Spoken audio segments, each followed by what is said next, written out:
మనం మాట్లాడేది, మనం చేసేటువంటి ప్రతి కార్యక్రమం how it will be useful to the society. మన వాళ్ళకి, మనతో ఉన్నటువంటి వాళ్ళకి మనం ఎలా ఉపయోగపడగలం అనేటువంటి విషయం మీద మొట్టమొదటిసారి నా దగ్గరికి సాగర్ గారు, నా మిత్రుడు శర్మ గారితో కలిసి వచ్చారు.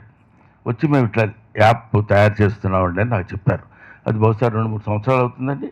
అనవసరమైన వాటికి బోళ్ళంత డబ్బులు తగలేయడం కంటే 500 రూపాయలు మన జీవితంలో తగలేయలేమా?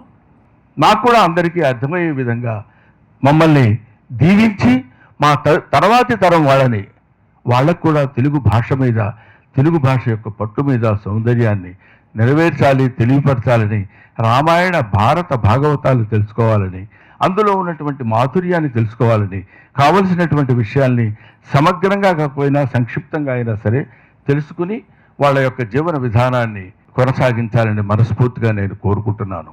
ఇలాంటి వాటిలోకి మన పిల్లల్ని ప్రవేశపెట్టగలిగితే తప్పకుండా ప్రయోజకులవుతారు. భవిష్యత్ తరాలందరికీ కూడా ఒక జీవితంలో ఎలా ఉపశమనం పొందాలి, ఒక చక్కని సంగీతం వినటానికి, చక్కని సాహిత్య విషయాల్ని తెలుసుకుంటూ జీవితంలో ఎదురవుతున్న ఇబ్బందులకి, కష్టాలకి ఎదురవ్వడానికి కనీసంగా ధైర్యం ఏర్పాటు చేసుకోవడానికి, స్వయం ప్రతిపత్తి కలగడానికి మన మాతృభాష ఎంతగానైనా దోహదపడుతుంది. కాబట్టి మనందరం కూడా సాగర్ గారు లాంటి వారి యొక్క ఈ అద్భుతమైన సృష్టిని మనందరం కూడా ఆమోదిస్తూ వారిని వెన్నంటి సహాయపడదామని అందరికీ పిలిపిస్తూ, మన రామాయణ మహాభారతంలో పిల్లలకు చెప్తే ఏదో మన మతాన్ని చెప్తున్నాం, మరొకటి చెప్తున్నాం అన్నటువంటి పొరపాటు భావంతో ఉన్నారు. సినిమాకి 500 ఖర్చు పెట్టేది ఓ సంవత్సర కాలం భాష నేర్చుకోవడం కోసం 500 ఖర్చు పెట్టలేమా?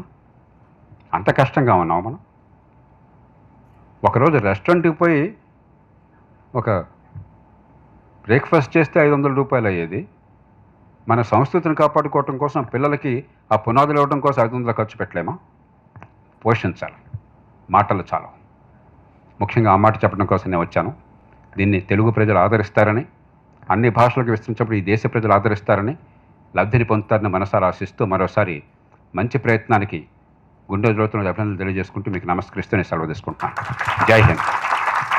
నేను చిన్నప్పటి నుంచి నేర్చుకున్న తెలుగు భాష, మన భారతం, మన సంస్కృతి, మన రామాయణాలు అవే నన్ను సదా వెన్నంటి ముందుకు తీసుకెళ్తున్నాయి అని నేను ప్రగాఢంగా నమ్ముతాను.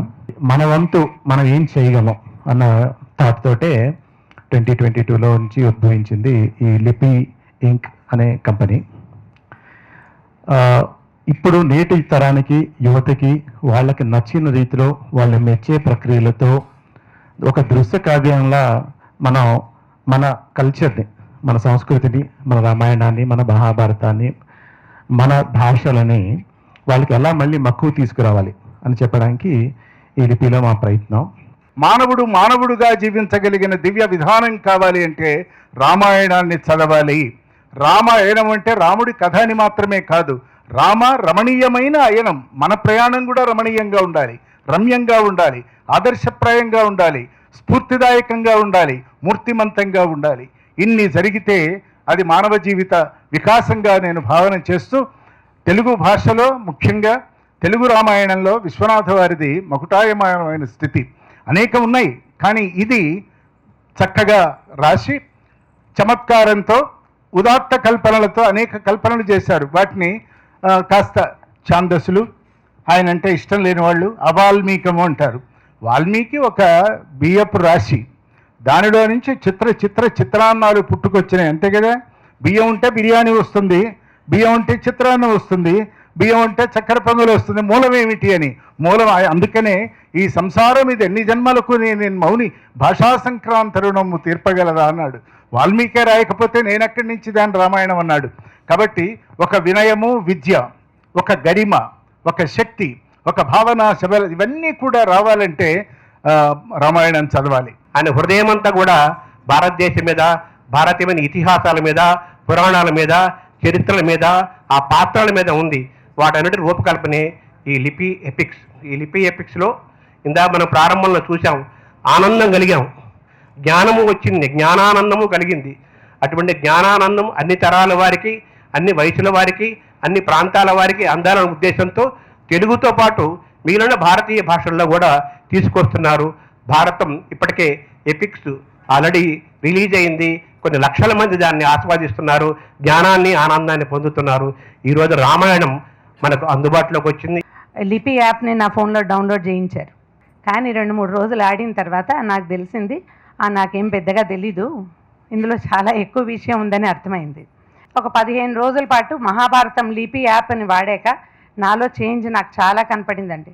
ఇవాళ అసలు ఒక వ్యక్తి లిపి యాప్స్లోకి వెళ్తే చాలా తేలిగ్గా ఒక్కొక్క క్యారెక్టర్ ఈజీగా అర్థం చేసుకోగలడు. ఇవాళ మనందరిలో చాలా మందికి డౌట్, కర్ణుడు మంచివాడా చెడ్డవాడా, గాంధారి శాపం నిజంగా ఫలించిందా ఫలించలేదా, భీముడు తిండిపోతా జ్ఞానవంతుడా, ఇలాంటివి ఎంతగానో రీసెర్చ్ చేసి తెలుసుకోవాల్సింది లిపి యాప్లో one of the most authentic source of Mahabharatam నాకైతే కనపడింది.